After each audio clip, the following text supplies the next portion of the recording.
എൻ്റെ പ്രിയ സുഹൃത്തുക്കളെ, പ്രതിപക്ഷത്തിരിക്കുന്ന സമയത്ത് LDF ഗവൺമെന്റ് കുറ്റം പറയുന്ന ആൾക്കാർക്ക് മുഴുവൻ ഇപ്പോൾ LDF ഗവൺമെന്റ് ശരിയാണ് എന്നൊക്കെ തോന്നി തുടങ്ങി.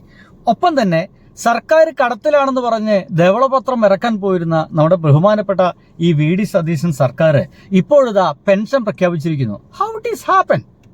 How it is possible? അത് മാത്രമാണ് ചോദ്യം. ഇതെങ്ങനെ സംഭവിക്കും, ഇതെങ്ങനെ സാധ്യമാകും എന്നതാണ്. അപ്പോഴാണ് ഇവിടുന്ന് അധികാരം വിട്ടൊഴിയുന്ന ബാലഗോപാൽ എന്ന് പറയുന്ന ആ ഒരു ധനമന്ത്രി എന്തോ ഒന്ന് പറഞ്ഞു പോയിട്ടുണ്ട്. പറഞ്ഞത് ഇങ്ങനെയാണ്: 6000 കോടി രൂപ ഖജനാവിലുണ്ട്, പണമായി കിടപ്പുണ്ട്, നിങ്ങൾക്കെടുത്ത് ചെലവഴിക്കാം, പുട്ടടിക്കാതിരുന്നാൽ മതി എന്ന് പറഞ്ഞുകൊണ്ടാണ് പോയത്. എന്തായാലും പെൻഷൻ വിതരണം ചെയ്യുമെന്ന് പറഞ്ഞിട്ടുണ്ട്. കേൾക്കാം. ഈ മാസത്തെ സാമൂഹ്യ സുരക്ഷാ ക്ഷേമനിധി ബോർഡ് പെൻഷൻ ഈ മാസം 25 മുതൽ വിതരണം ചെയ്യും. ഇതിനായി 1070 കോടി രൂപ അനുവദിച്ചതായി മുഖ്യമന്ത്രി അറിയിച്ചു. ഈ മാസത്തെ ആ 1020 കോടി രൂപ എവിടെ നിന്നാണ് കിട്ടിയേ? പൂച്ച പെറ്റ് കിടക്കുന്നു എന്ന് പറയുന്ന ഖജനാവ് ആണ് എന്ന് പറഞ്ഞിട്ടല്ല അധികാരത്തിൽ കയറിയത്. അപ്പോ ഇത്രയും തുക അവിടെ കിടക്കുന്നുണ്ടായിരുന്നില്ലേ? പൂച്ച പെറ്റത് പൈസ ആയിരിക്കും, അല്ലെങ്കിൽ കോടികളായിരിക്കും. എന്തായാലും ഈ വാർത്ത വായനയിൽ വെരി ഇൻട്രസ്റ്റിംഗ് ആയിട്ടുള്ള ചില കാര്യങ്ങളുണ്ട്. നിങ്ങൾ അവിടെ നിൽക്ക്. സാമൂഹ്യ സുരക്ഷാ പെൻഷനുകളുടെ വിതരണമാണ് ഈ മാസം 25 മുതൽ വിതരണം ചെയ്യാനുള്ള തീരുമാനം. പെരുന്നാളിന് മുമ്പായിട്ട് വിതരണം ചെയ്യും. 1070 കോടി രൂപയാണ് ഇതിനായിട്ട് അനുവദിച്ചിട്ടുള്ളത്. മുഖ്യമന്ത്രി ധനവകുപ്പിന് ചുമതല കൂടിയുള്ള മുഖ്യമന്ത്രിയുടെ ഉത്തരവാണ് ഇപ്പോൾ വന്നിരിക്കുന്നത്. നേരത്തെ മുൻ സർക്കാർ കുടിശ്ശികയൊന്നും വരുത്തിയിട്ടില്ല. അതുകൊണ്ട് തന്നെ അവിടെ കിടക്കട്ടെ. നേരത്തെ മുൻ സർക്കാർ കുടിശ്ശികയൊന്നും വരുത്തിയിട്ടില്ല, അതുകൊണ്ട് ഈ മാസത്തെ പണം മാത്രമേ കൊടുക്കാനുള്ളൂ എന്ന്. എന്നാൽ ഇതായിരുന്നില്ല ഒരിക്കലും ഇവിടെ ഉമ്മൻചാണ്ടി ഭരിക്കുന്ന സമയത്തുണ്ടായത്. ഉമ്മൻചാണ്ടി ഭരിച്ചു കഴിഞ്ഞിട്ട് അവസാനം പിണറായി വിജയൻ അധികാരത്തിൽ കയറുന്ന സമയത്ത് പിണറായി വിജയൻ അന്ന് പറയുന്നുണ്ട്, ഉമ്മൻചാണ്ടി എത്രയോ കുടിശ്ശിക ഉണ്ടാക്കി വെച്ചിട്ടുണ്ട്, അത് മുഴുവൻ കൊടുത്തു തീർക്കുകയാണ് ഇപ്പോൾ ഈ ഒരു ഗവൺമെന്റ് എന്ന രീതിയിലൊക്കെ ഒരു പത്രസമ്മേളനമൊക്കെ അന്ന് പറയേണ്ട ഒരു ഗതികേട്ടിലേക്ക് ഒരിക്കൽ പിണറായി വിജയൻ എത്തിയിട്ടുണ്ട്. എന്തായാലും അത്തരം ഒരു ഗതികേട്ടിലേക്ക് ഈ ഒരു ഗവൺമെന്റിനെ, ഇപ്പോൾ ഈ ബഹുമാനപ്പെട്ട VD സതീശൻ ഗവൺമെന്റിനെ, കോൺഗ്രസ് ഗവൺമെന്റിനെ എത്തിച്ചിട്ടില്ല പിണറായി വിജയൻ എന്ന് പറയുന്ന യാഥാർത്ഥ്യം മനസ്സിലാക്കുക. ഒന്നുകൂടി നിങ്ങൾ മനസ്സിലാക്കണം. നമ്മുടെ കോൺഗ്രസ്സുകാർ പ്രഖ്യാപിച്ച ആ ഒരു 5 ഇന ഗ്യാരണ്ടികളിൽ 3000 രൂപയാക്കും ഈ പെൻഷൻ എന്നായിരുന്നു. പക്ഷേ നിങ്ങൾ മനസ്സിലാക്കേണ്ടത്, നിങ്ങൾക്ക് കിട്ടാൻ പോകുന്ന പെൻഷൻ എന്തായാലും VD സതീശൻ പെൻഷൻ അല്ല, നിങ്ങൾക്ക് കിട്ടാൻ പോകുന്ന പെൻഷൻ പിണറായി വിജയൻ പെൻഷനാണ്. ഇങ്ങനെ പറയുമ്പോൾ നിങ്ങൾ വിചാരിക്കും തനിക്കൊന്നും വേറെ പണിയില്ലടാന്ന്. വേറെ പണിയില്ല എന്ന് തന്നെ വിചാരിച്ചുള്ളൂ. എൻ്റെ പൊന്നു സുഹൃത്തുക്കളെ, അങ്ങനെ പറഞ്ഞത് എന്തുകൊണ്ടാണെന്ന് വെച്ച് കഴിഞ്ഞാൽ പിണറായി വിജയൻ ഇവിടുന്ന് ഇറങ്ങുമ്പോൾ 2000 രൂപ ആക്കിയിട്ടാണ് ഇറങ്ങിയത്. അതിലൊരു 1000 കൂടി കൂട്ടിയിട്ട് 3000 ആക്കി തരാമെന്നാണ് VD സതീശൻ ഗവൺമെന്റ് പറഞ്ഞത്.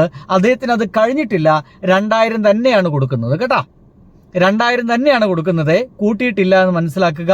കൂട്ടുകയാണെങ്കിൽ ഞാൻ അഭിനന്ദിച്ച് തീർച്ചയായിട്ടും വീഡിയോ ചെയ്തിരിക്കും, ഒരു സംശയമില്ല. കാരണം നാട്ടുകാര് നല്ലതുപോലെ ജീവിക്കുന്നില്ലേ, എനിക്കെന്ത് കുറവുപാടാണോ? നാട്ടുകാർ ഗംഭീരമായിട്ട് ജീവിക്കട്ടെ, വയോജനങ്ങളൊക്കെ അതിഗംഭീരമായി ജീവിക്കട്ടെ, ഹാപ്പി ആയിട്ട് എല്ലാ മാസവും 25-ാം തീയതി 1-ാം തീയതിക്ക് ഉള്ളിലൊക്കെ അവരുടെ കയ്യിൽ പൈസ എത്തട്ടെ. അതുകൊണ്ട് അവർക്ക് മരുന്ന് വാങ്ങിക്കാനുണ്ട്, കൊച്ചുമക്കൾക്കൊക്കെ എന്തെങ്കിലുമൊക്കെ വാങ്ങിച്ചു കൊടുക്കാനുണ്ട്. അങ്ങനെ എത്രയോ സന്തോഷകരമായ കാര്യങ്ങൾ ചെയ്യാൻ വേണ്ടിയിട്ട് അവർക്ക് പണം കൊടുക്കേണ്ടെന്ന് ഞാൻ പറയും. ഈ സ്ത്രീകളെ മുഴുവൻ ഈ ബസ്സിൽ കയറ്റിയിട്ട് ഫ്രീ ആയിട്ട് സഞ്ചരിപ്പിക്കുന്നതൊക്കെ നല്ലത്. ആ പണം കൂടി എടുത്തിട്ട് ഈ വയോജനങ്ങളുടെ പെൻഷൻ ഒരു 4000-ഓ 5000-ഓ ആക്കുകയാണെങ്കിൽ അതൊക്കെ എത്ര പുണ്യമായ കാര്യമാണെന്ന് ആലോചിച്ച് നോക്കി. അനാവശ്യമായിട്ടാണ്. ഇന്ന് തന്നെ നമ്മളെല്ലാവരും കണ്ട ഒരു വീഡിയോ ഉണ്ട്, എൻ്റെ ഇതിലുണ്ടോ നോക്കട്ടെ. അതിന് മുമ്പ് ഇവരെന്തെങ്കിലും പറയുന്നുണ്ടോ നോക്കണല്ലോ. നൽകാനുള്ളത്. അതുകൊണ്ട് മെയ് മാസത്തെ തുകയാണ് ഈ പെരുന്നാൾ കൂടി പ്രമാണിച്ചാണ് നേരത്തെ വിതരണം ചെയ്യാൻ തീരുമാനിച്ചത്. 25-ാം തീയതി ഈ മാസം 25 മുതൽ വിതരണം ചെയ്യും. അത് 27, 28 മുമ്പ് പൂർത്തിയാക്കുകയും ചെയ്യും. ശരി, ഇന്ന് നമ്മുടെ മുമ്പിലേക്കെല്ലാം വേറൊരു വാർത്ത കൂടി എത്തിയായിരുന്നു കേട്ടോ. ഭയങ്കര അത്ഭുതപ്പെടുത്തിയൊരു വാർത്തയാണ്. ഒരു വൃദ്ധനായിട്ടൊരു മനുഷ്യൻ, പ്രായം ചെന്നൊരു മനുഷ്യനാണ്. അയാളോട് ഈ പെട്രോൾ വില വർധനയെ കുറിച്ച് ചോദിക്കുമ്പോൾ അയാൾ പറയുന്ന വർത്തമാനം ഉണ്ടല്ലോ, എൻ്റെ പൊന്നു സുഹൃത്തുക്കളെ, എടുത്ത് ഓടിപ്പിക്കാൻ തോന്നും.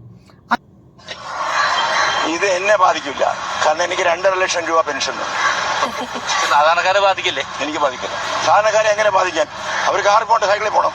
അപ്പൊ ഈ പെട്രോളിന്റെ പോകാൻ യോഗ്യത ഉള്ളവൻ എന്നെ പോലെ ഉണ്ടാക്കിയെടുക്കും. പക്ഷെ വേറെ കാര്യമില്ലേ, പെട്രോളിന്റെ വില കൂടി എന്ന് പറഞ്ഞാൽ അത് സാധാരണ വില. ഇത് ഏതാണ് ഈ ഒരു സാധനം എന്ന് എനിക്ക് ഒരു പിടുത്തില്ല. അത് കേൾക്കുമ്പോൾ നമുക്കുണ്ടല്ലോ ഇങ്ങനെ എരച്ചു കയറും. ഇതിനെ താഴെ കമന്റുകളൊക്കെ ഒന്ന് വായിച്ചോക്കണം. മിണ്ടല്ലേ പ്ലീസ്, ദയവതി മിണ്ടല്ലേ. നിന്റെ അപ്പന്റെ പോട മാറി ഇതുപോലുള്ള മുതുക്ക് നായകൾക്ക് പെൻഷൻ കൊടുക്കാൻ നമ്മൾ ടാക്സ് അടയ്ക്കുന്നത്, എന്നിട്ട് ഇവന് സാധാരണക്കാരുടെ പുച്ഛം. നാറ് തന്നെ വേട്ടാവളിന് ഇവൻ്റെയൊക്കെ വീട്ടിൽ ജോലിക്ക് നിൽക്കുന്ന ആൾക്കാരുണ്ടെങ്കിൽ അവരുടെ അവസ്ഥ എന്നൊക്കെ പറഞ്ഞുകൊണ്ട് ഗംഭീര കമന്റുകളുണ്ട്. എന്തൊക്കെയായാലും ഇത്തരം ആളുകളെ കൂടി ജയിക്കുന്നതാണ് നമ്മുടെ കേരളം എന്നുള്ളതാണ് എൻ്റെ ഒരു അഭിപ്രായത്തിൽ. ഇത്തരം ആളുകളില്ലേ, ഇവരെ കൂടി പെൻഷൻ പിടിച്ചെടുത്തിട്ട് സാധാരണക്കാരായ ആളുകൾ കൊടുക്കണം. എത്ര നന്ദിയുള്ള വർത്തമാനം അവർ പറയുന്നറിയോ. എന്തായാലും ഈ കേരള ഗവൺമെന്റ് ഇപ്പോൾ ഉള്ള വി ഡി സതീശൻ ഗവൺമെന്റിന് ഇപ്പോൾ മനസ്സിലായിട്ടുണ്ട് കേരളം അത്യാവശ്യം വളരെ ഭംഗിയായിട്ടാണ് പോകുന്നതെന്ന്. അതിന്റെ ഒരു ഉദാഹരണം കൂടി ഞാൻ കാണിച്ചു തരാം കേട്ടോ. ഇപ്പോൾ ഭരണത്തിൽ കയറിയിരിക്കുന്ന ഈ കോൺഗ്രസ് ഗവൺമെന്റിന് പിണറായി ഗവൺമെന്റ് അത് ഗംഭീരമായിട്ടാണ് ഭരിച്ചുകൊണ്ടിരിക്കുന്നത് അന്ന് ബോധ്യമായിട്ടില്ലായിരുന്നു. രാഷ്ട്രീയ കാര്യങ്ങളായിരിക്കാം, അന്ന് അവർക്ക് തീരെ ബോധ്യമായിട്ടില്ലായിരുന്നു. പക്ഷെ ഇപ്പോ ഇവർക്ക് നല്ല ബോധ്യമുണ്ട്. നോക്കൂ, ഒരു ചാനൽ ചർച്ചയ്ക്കിടെ ഇപ്പോൾ നമ്മുടെ വിദ്യാഭ്യാസ മന്ത്രിയോട് ഒരു ചോദ്യം ചോദിക്കുന്നു, എങ്ങനെയൊക്കെയാണ് മുന്നോട്ട് പോകാൻ പോകുന്നത് എന്ന് പറയുമ്പോൾ വിദ്യാഭ്യാസ മന്ത്രി കൃത്യമായിട്ട് പറയുന്നുണ്ട്. അത് നിങ്ങൾ കേൾക്ക്, എന്നിട്ട് പറഞ്ഞുതരാം. പൊതുവിദ്യാഭ്യാസ മേഖലയെ കൂടുതൽ ശക്തിപ്പെടുത്തുക തന്നെയായിരിക്കുമല്ലോ പ്രധാന പൊളിറ്റിക്കൽ ലൈൻ.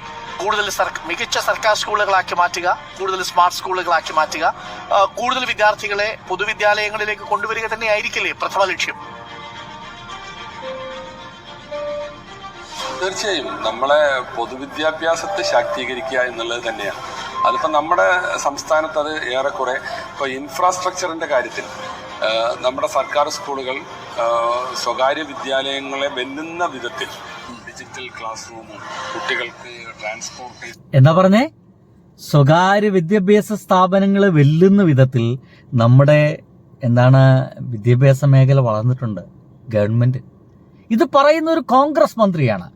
ചുമ്മാ വളർന്നതല്ലോ എൻ്റെ പ്രിയ സുഹൃത്തുക്കളെ, എൻ്റെ ഈ വീഡിയോ കാണുന്ന പ്രിയ സുഹൃത്തുക്കൾ, ചുമ്മാ അങ്ങോട്ട് ഇൻഫ്രാസ്ട്രക്ചർ ഒക്കെ വളർന്നതാണോ? അല്ലല്ലോ. കഴിഞ്ഞ 10 വർഷമായിട്ട് പിണറായി ഗവൺമെന്റ് നിശ്ചയദാർഢ്യം കൊണ്ട് മാത്രം ഉണ്ടായതാണ്. അപ്പോൾ അത് ഇപ്പോൾ അംഗീകരിക്കുന്നു ഇവർ. ഈ കോൺഗ്രസ്സുകാര്, ബഹുമാനപ്പെട്ട വിദ്യാഭ്യാസ മന്ത്രി ഇപ്പോൾ അത് അംഗീകരിക്കുന്നു.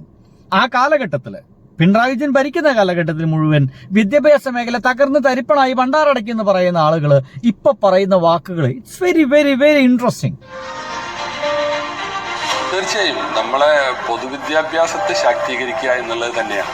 അതിപ്പോൾ നമ്മുടെ സംസ്ഥാനത്ത് അത് ഏറെക്കുറെ ഇപ്പോൾ ഇൻഫ്രാസ്ട്രക്ചറിൻ്റെ കാര്യത്തിൽ നമ്മുടെ സർക്കാർ സ്കൂളുകൾ സ്വകാര്യ വിദ്യാലയങ്ങളെ വെല്ലുന്ന വിധത്തിൽ ഇതൊക്കെ ധാരാളം കുട്ടികൾക്ക് ട്രാൻസ്പോർട്ടേഷൻ സൗകര്യങ്ങളും അതുപോലെ തന്നെ മറ്റ് ഭൗതിക സാഹചര്യങ്ങൾ മുമ്പുണ്ടായിരുന്ന പോലത്തെ ക്ലാസ് റൂമുകളൊന്നും അല്ല ഇന്നുള്ളത്.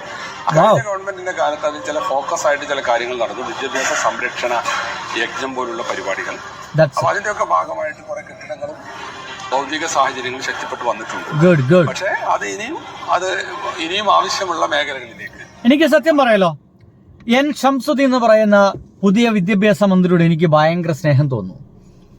അദ്ദേഹം കൃത്യമായിട്ട് പറയുന്നു, പൊതുവിദ്യാഭ്യാസ സംരക്ഷണ യജ്ഞം എന്ന പേരിൽ പിണറായി വിജയൻ ഗവൺമെന്റ് ഒരു യജ്ഞം തുടങ്ങിയിരുന്നു.